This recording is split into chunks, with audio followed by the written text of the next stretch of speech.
समझ गए कि आप पूछना क्या चाहती हैं। आप तो अंतर्यामी हैं। लगता है आप हमारी धरती पर घटने वाली घटनाओं से पीड़ित हो उठी हैं।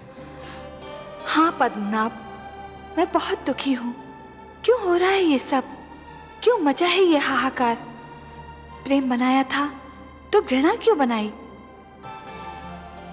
जो हो रहा है, हो सकता है वो वही हो जो स्वयं विधाता ने लिखा हो। और अपना लिखा तो स्वयं विधाता भी नहीं मिटा सकते ना।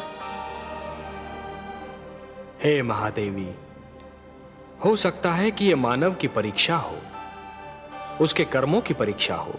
पर ऐसा संसार और ऐसा मानव आपने बनाया ही क्यों नारायण, जो आपकी बनाई धरती पर अंधेरा फैला रहा है? तो आप क्या चाहती थीं कि हम केवल दिन बनाते और रात्रि न बनाते? फिर मानव को अंधेरे उजाले का अंतर कैसे जान पड़ता? विष न होता तो अमृत की महत्ता कैसे जानी जाती? पुष्प के साथ कांटे न होते तो पुष्प के सौंदर्य को कौन जान सकता?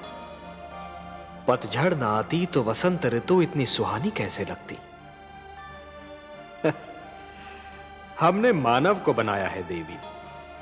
मानव इतिहास को बनाने का कार्य हमने अपने हाथों में नहीं रखा, वो तो उसी पर छोड़ दिया है।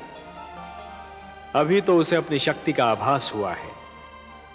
इसी से उसे न्याय अन्याय, सत्य असत्य, धर्म अधर्म और पाप और पुण्य की जानकारी भी होगी। हमने बुद्धि दी है मानव को, विवेक दिया है उसे। और यदि मानव ने विवेक से कार्य नहीं किया तो? यदि धरती पर रात्रि इसी प्रकार दिन को निगलती रही तो? अंधकार प्रकाश को डसता रहा तो? तब क्या करेंगे आप? चिंता मत कीजिए देवी। यदि असत्य और अधर्म अपनी सीमा को पार कर गए, यदि धर्म की हानि होने लगी, तो हम स्वयं धरती पर जाएंगे। हम वचनबद्ध हैं। परित्राणाय साधूनाम विनाशाय च दुष्कृताम धर्म संस्थापनार्थाय संभवामि युगे युगे। अपनी लीला तो आप ही स्वयं जानते हैं पद्मनाभ। इस प्रकार आरंभ हुआ प्रकाश और अंधकार के युद्ध का इतिहास।